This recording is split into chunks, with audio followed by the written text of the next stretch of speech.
Captain's Log Supplemental.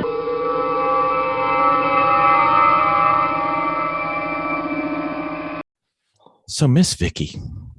Yes, sir. Do you remember when we were watching those WRL events and some of those grid life events where you used to see the in-car video and it had like the cameras seeing front and back, but it also could see all the telemetry and everything that was going on? Mm-hmm. You know, most of the ones that we liked were taken by the Sentinel system. Remember James came on our podcast earlier? Right. You know, we have no excuse since he lent us one for trial and demonstration purposes. We should actually probably put that in one of our cars. Maybe two. I really think we should. I think we should.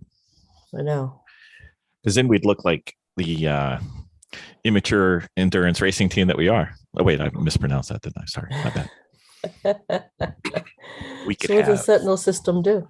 We could have 3 cameras with picture-in-picture. We could have, if we ever get the AIM system to work, open invitation to anybody from AIM to come on and give us a little bit of love. We need some help.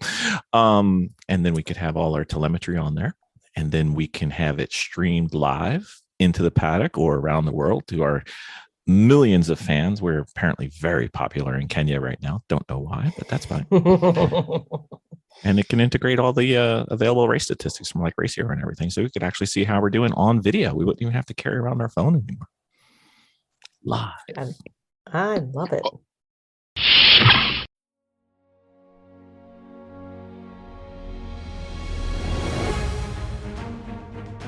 From the great halls of their house, there are assembled 3 who hope to one day be the world's greatest driving heroes.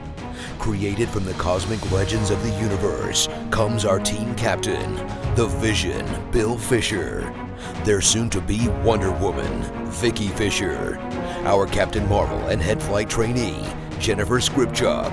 And our Batman, the master of tools, gadgets, and all things mechanical, our mild-mannered soon-to-be billionaire, Alan Danvers. Their mission, to fight injustice, share what is right and wrong, to get you out of your house and come out racing with them, and serve all mankind. They are the Garage Heroes in Training Team.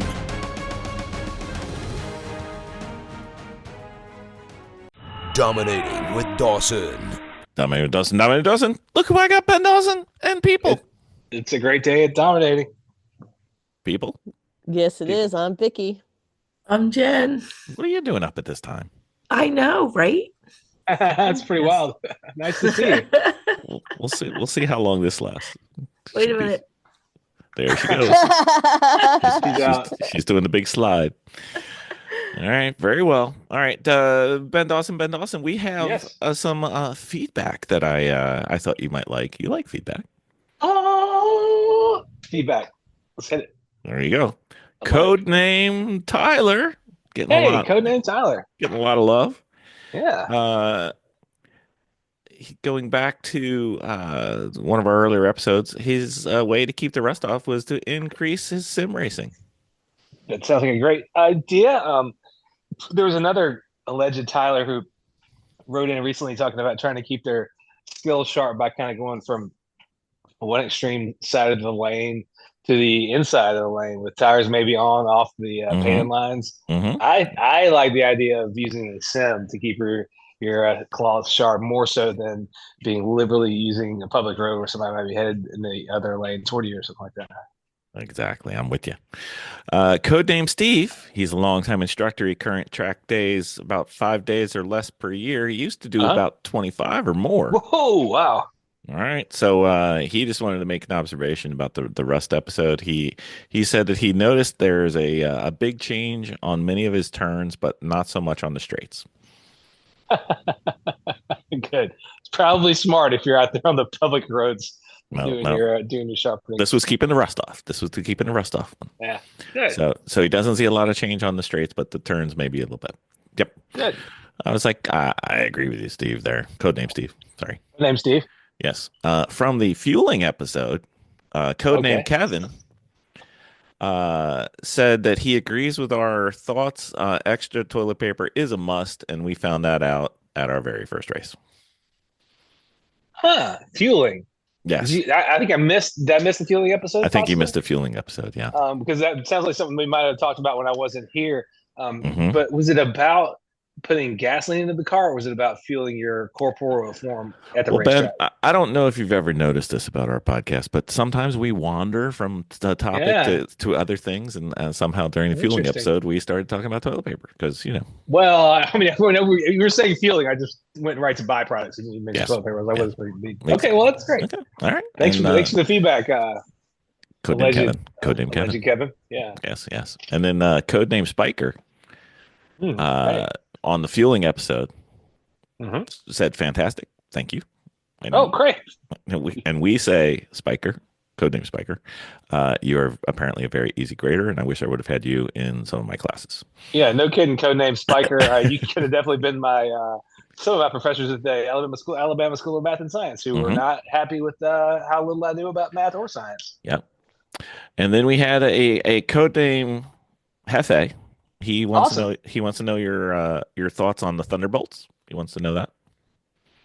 The Thunderbolts. Yep, that's what I thought. Okay. And codename Did your truck write a letter, Ed? Did your race truck write a letter? The truck is actually named after a person. Ah, okay. Is that the person who wrote in just now? Yes. Well, I'm blaming him for it. I mean, codename blaming him for it. Wait, no. I mean, and then the final one for this week is codename Josh. Go with Josh. Okay. After 1E4, what do you prefer? After which? 1E4. I thought that would get about as much traction with you as the Thunderbolts one. So I'm feeling it though. I'm right there. Like I feel like I'm about to catch the reference, but I'm missing. Chess.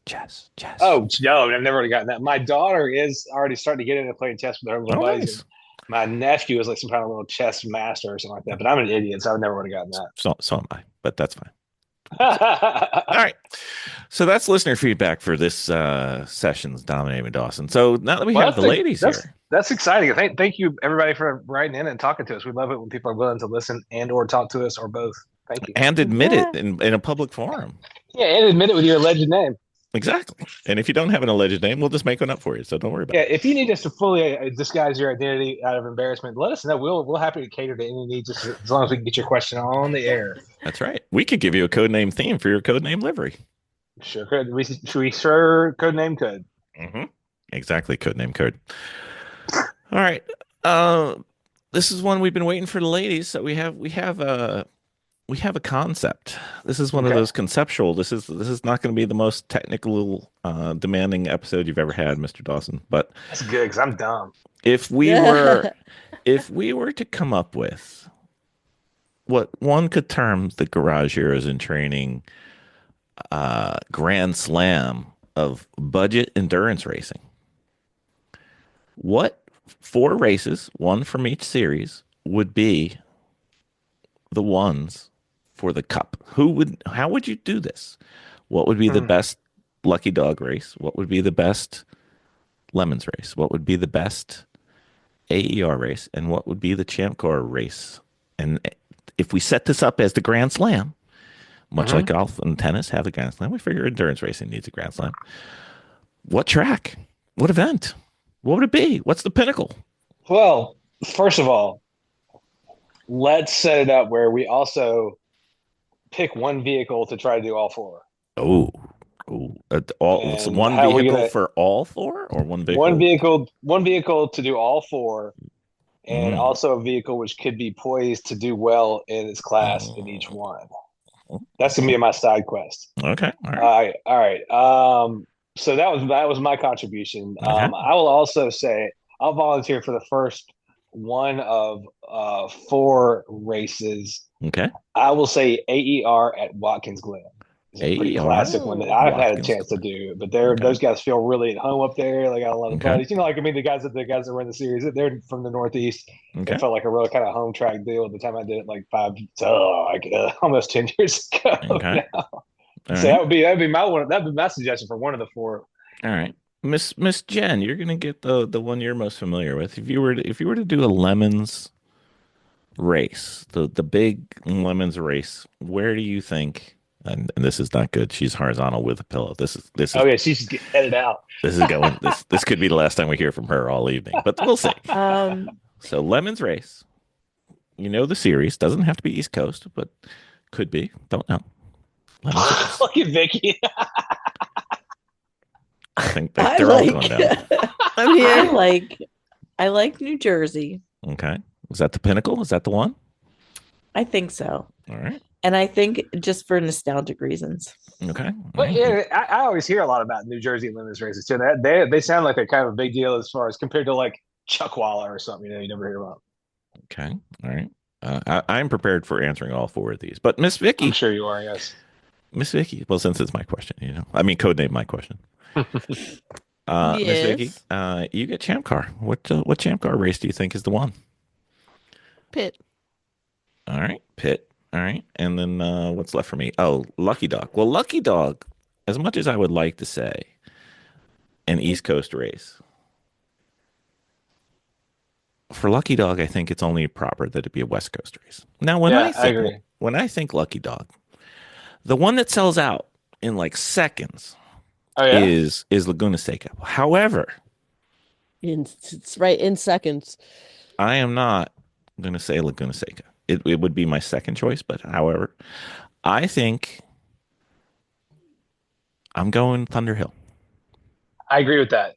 100%. That would have been mine if I was picking on the West Coast track that I would most like to run Lucky Dog with, and I consider it to be a pretty high profile event in their series. It would be the Thunder Hill. They're big at the Ridge too. I've never been to the Ridge. The Ridge seems like a big event. Probably again above Laguna for me, but yeah, for me, if I got a chance to go drive two tracks out there with Lucky Dog, it would probably be Thunder Hill and Laguna, just because I've been to both those and know how much fun they are. And it'd be fun to race those with a little bit quicker group of cars. I've raced Champ both places and Lemons at Thunder Hill and with Champ, but it would be fun to run that little bit faster set and a little bit safer group with Lucky Dog. I feel like you can kind of cut loose and let yourself drive a little more openly when you're with like these series that don't have the series that have a experience requirement like AER or Lucky Dogs.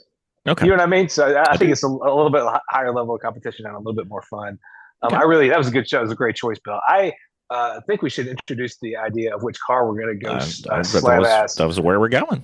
Yeah, so we got to get the right kind of flavor of E46 and just go slam ass all over the whole country with it. And I say, you got to pick the E46 is going to get you the least amount of heat and lemons, scrutineering. There's also enough kind of under the suspension stuff that you could probably do and get away with it and still have a pretty sporty, fast car. You could run pretty well in like class 2, maybe 3 if you kept it pretty, or 2 if you kept it pretty mild in AER and you clean up in that class, and then probably make it a Lucky Dog Class B car and have a great shot at whatever the hell you want to do in that, and then it would be probably just a straight up Class C car for Champ if you kept it all within their kind of bizarre rules points thing.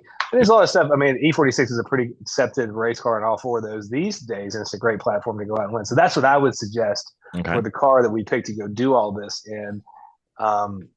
That is a BMW 3 Series from the early to mid 2000s. If y'all didn't know what E46 was. 0106. Yeah, 0106. So I think that would be a great car. It's kind of, this time has been around for a while, and it's kind of, you're going to be around for a while, and there's lots of parts. So I say that to say, which is the one we haven't done yet? Did we say we did Lemons, Champ, AER? Yeah, okay. Yeah, so let's see. I'm going to tell you where Vicki you're doesn't wrong. listen to the podcast afterwards. Ben doesn't listen during. I'm going to tell you, let's see. Now, as far as Lemons, one of the like 10 years ago, I would have said the big event would have been out in Thunder Hill, because I was out there when they did like 200 and something cars on track one time, and that seemed pretty epic and wild. But I think it's shifted a little bit since that time frame. So you're probably right about New Jersey being a big deal with them. I think Chump, one of the big ones with Chump these days is they have a big Daytona race that would probably be pretty fun to go run too. See, I was thinking Road Atlanta for them. Yeah, Road Atlanta was always a big crazy one too. That they have it in February, that Snowball Derby or whatever. So yeah, you know what so the best thing? Good exercise. You know what the best thing about this is, Ben? What's that? This podcast is made for listener feedback. Well, then nobody's gonna have anything to say about what we said, because what we said was perfectly objective That's right. And everybody is universally agreed upon. So nobody can have any different opinion than what we just stated. But I mean, if somebody wants to say something, they can. I mean, if you want to, GarageHeroesInTraining@gmail.com. Let us know what the Grand Slam is for endurance racing, budget style. Yeah, I'd love to hear more from what everybody else thinks. Because right. this is one of those fun questions where the variety of opinions kind of getting backed up with kind of people's reasons why would be fun to hear. And you know what we did to make people faster on this Dominating with Dawson episode? Nothing. Absolutely nothing. That's right. What am I good for? I don't know. Exactly. All right. Sounds like a plan. All right. Dominating with Dawson in the books.